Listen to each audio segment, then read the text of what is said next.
Hello and welcome to 5-Minute Math. Today we are looking at the Algebra 1 concept of graphing inequalities. This is standard A.3D in the great state of Texas, and we are using item number 17 off the 2019 released STAAR test. If you haven't done so already, please go ahead and take a moment to pause the video, work this problem out on your own, unpause it, and we will look at our answers together. So we have four graphs here. We need to find which one best represents this right here. Y is greater than 3x minus 4. So we actually know a few things just by looking at this inequality. First off, it is in our slope-intercept form. So even though it's not equals, it's got that greater than. It's in that form, and so we know that our m is going to give us our slope. We know our b is going to give us our y-intercept, and that's actually a lot of information. So let's look at our slope. Our slope is 3. Remember, our slope is the rise over run.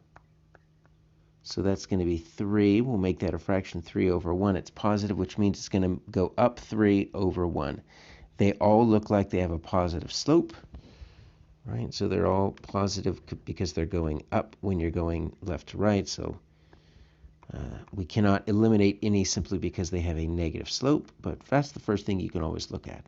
Is the slope going in the correct direction? So yes. Now, we've got a y-intercept. Look at this y-intercept. It is negative 4. All right, so we need to be intercepting the y-axis at negative 4, so I see a negative 4 right there. See negative 4, negative 4, negative 4. Okay, so we're not necessarily getting any help with those two things. So what we need to do now that we've tried those easy tricks is get a little bit more deep into this. First off, we need to take a look at this inequality right here. That's really going to tell us everything. So when your slope and your y-intercept don't really work, let's take a look at the inequality. First off, when you have a greater than or equal to, we're talking about the shading now. Greater means above, so you're actually going to shade above the line. Because this is not an equation, this is an inequality, so there's a solution set. So you're going to shade above the line if it's greater than.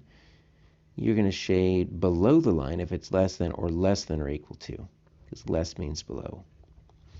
And so we have a greater than, which means I need to shade above the line. Now we're getting somewhere.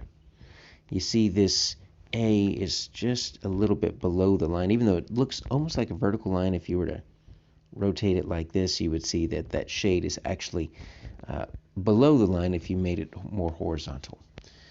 Whereas this B right here, if you were to rotate this so that it's horizontal, you would see that it's above the line. So B is still in the running here. We've got C that we can now knock out because it is below the line. D we can keep in because it is above the line.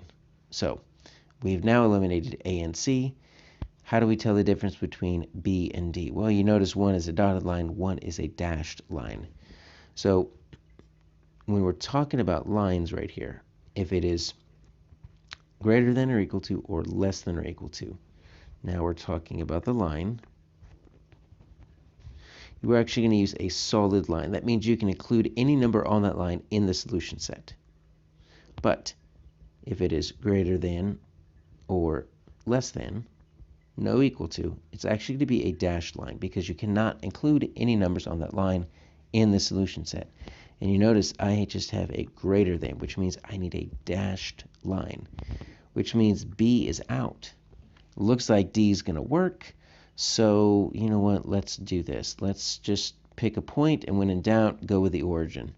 Let's just plug in the origin. Y is greater than 3x minus 4. Let's just plug in zeros. 0. So that's really going to be 0 is greater than negative 4.